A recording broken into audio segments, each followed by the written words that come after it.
Well, remember when Joe Sestak was on our show? This is before he challenged Arlen Specter in the Democratic primary for the Senate in Pennsylvania. We talked with Joe Sestak about whether he was offered a job or not by the Obama administration to get out of the race against Arlen Specter. He basically refused to comment, or at least to make any additional comment on the show.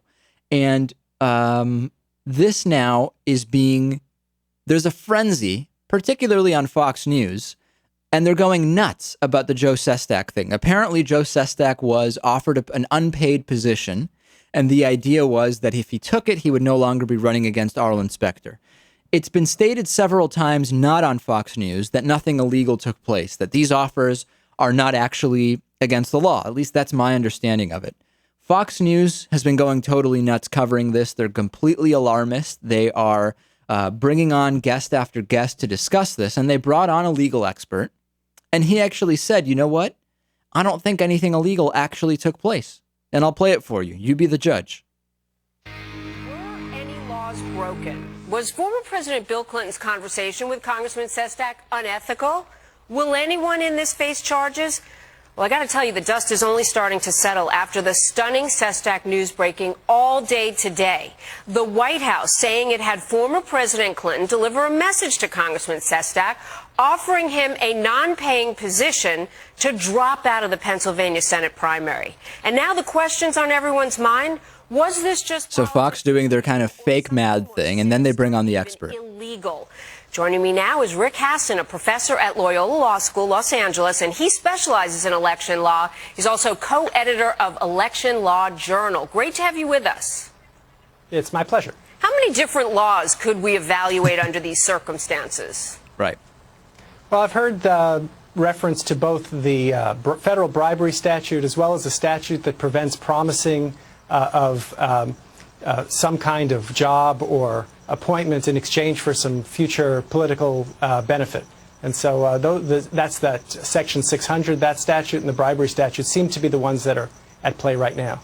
Rick, how often are those laws applied in cases where elections could potentially be manipulated by the executive branch? Yeah, tell us, Rick. Well, I went back and looked at this Section 600, the one that says about these job offers. That seems to be a statute that's really aimed at preventing patronage appointments. That is, giving people who've done political favors for you jobs where they make money. I can't find a case where it's ever been applied in this way, and I think there are some good reasons why it probably shouldn't be. What we have here really is a political deal. It's a deal to say, in order to strengthen the party, one of the two people competing should step aside. It's the kind of thing that happens all the time, and it's the kind of thing that probably is not what the statute was really designed to prevent. You mentioned... Let's change the topic, because he just said the entire alarmist news story that we've been covering and the entire framing we've been using actually has no precedent and probably shouldn't even be used that way, because that's not what the law was intended for. Let's move on to a different topic. Incredible, is it not?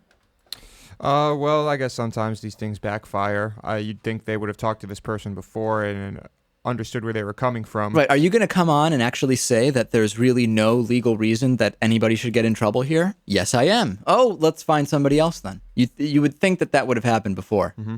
Well, what's also interesting and great for us is we've been getting a ton of traffic from this because somebody has edited Joe Sestak's Wikipedia page, and it now contains a link to our interview with him. So we've been getting a flood of traffic, probably mostly because of the Fox News coverage of the story. Midweek Politics is brought to you in part by Jackson & Connor, classically modern men's apparel in Northampton, Massachusetts on the second floor of Thorne's Marketplace. By DIF Design, specializing in custom business websites at difdesign.com. And by shentrition.com, provider of all-natural superfood and adaptogenic herbal blend at shentrition.com. To find out more about underwriting Midweek Politics, visit midweekpolitics.com.